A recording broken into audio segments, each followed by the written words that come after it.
आज नाशिक शहरात संयुक्त जन आक्रोश मोर्चानं प्रचंड दणदणाट केलाय। अंधारातून उजेडाकडे हा संदेश देत शासनाला जाग आणण्यासाठी हजारो कार्यकर्त्यांनी रस्त्यावर उतरत घोषणाबाजी केली।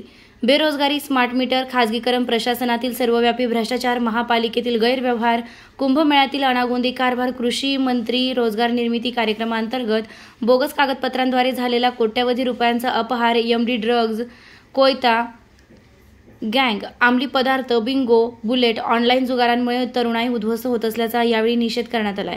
पोलीस व सत्ताधाऱ्यांचा मूक पाठिंबा, खड्डेमय रस्ते, आरोग्य व पाणी प्रश्न, काळे ठेकेदार, स्मार्ट सिटी अंतर्गत कोट्यवधी रुपयांची उधळपट्टी अशा अनेक मुद्द्यांवरून आंदोलकांनी सरकारवर जोरदार हल्लाबोल केलाय।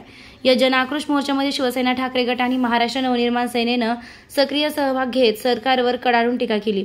याबाबत नाशिक जिल्हा सहकार सेनेचे अध्यक्ष तथा महाराष्ट्र नवनिर्माण सेनेच्या शहर महिला अध्यक्षा स्वागत उपासनी यांनी अधिक माहिती दिली आहे। याप्रसंगी शिवसेना ठाकरे गटाचे खासदार संजय राऊत, महाराष्ट्र नवनिर्माण सेनेचे दिनकर अण्णा पाटील, शिवसेना ठाकरे गटाचे नाशिक जिल्हा अध्यक्ष डीजी सूर्यवंशी, माजी आमदार वसंत गिरे, खासदार राजाभाऊ वाजे, सलीम मामा शेख, नाशिक जिल्हा सहकार सेनेचे जिल्हा अध्यक्ष तथा नाशिक मनसे महिला शहर अध्यक्षा स्वागता रमेश उपासनी, निर्मला राऊतर, कविता गांगुर्डे, सुनीता राऊत, वैशाली कडाळे, उषा पवार, केशव धर्मचारी, प्रकाश कडाळे, जगदीश आसन, रवी निकोळे, गोटू गाढवे, सागर कोरडे, अक्षय पवार, निवृत्ती बेंडकुळे, सुरेखा लग्ने, रेश्मा गाढवे, संगीता गाढवे, सरला वाघमारे, सोनी शांताराम यांच्यासह जिल्हा व जिल्ह्याबाहेरील कार्यकर्ते, पदाधिकारी आणि सामान्य नाशिककर मोठ्या संख्येने उपस्थित होते। निर्भीड ज्योत न्यूजसाठी आशा मोरे कर्डक, कार्यकारी संपादिका, नाशिक। काय सांगाल ताई? रोल आजचा जो काही जन आक्रोश मोर्चा जो आज आपण आयोजित केलेला आहे तर तो कुठल्या पक्षाचा नसून हा सर्वसामान्य माणसांचा आवाज आहे। आपण बघू शकता की आत्ताच्या काळामध्ये आपली जी गोदामाई आहे, आपली जी दक्षिण नदी आहे, तिची परिस्थिती इतकी बिकट करून टाकलेली आहे। सरासर अंबाडचं जे काही पाणी आहे, केमिकलयुक्त पाणी, ते आपल्या गंगेमध्ये सोडलं जातं। पानवेली इतकी दूषित गंगा नदी झालेली आहे।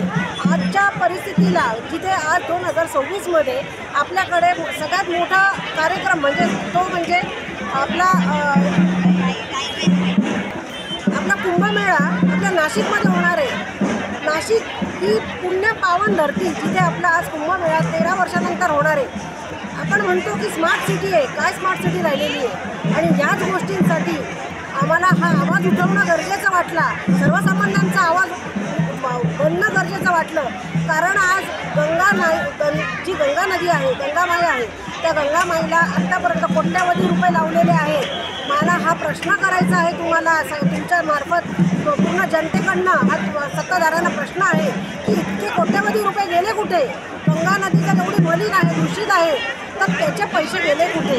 आणि याच करता हा जो मोर्चा आहे हा आपला मोर्चा सगळ्यांसाठी आहे आणि कृपया सगळ्यांनी याच्यामध्ये सामील होऊन आपला आवाज बनावा। जय हिंद, जय महाराष्ट्र।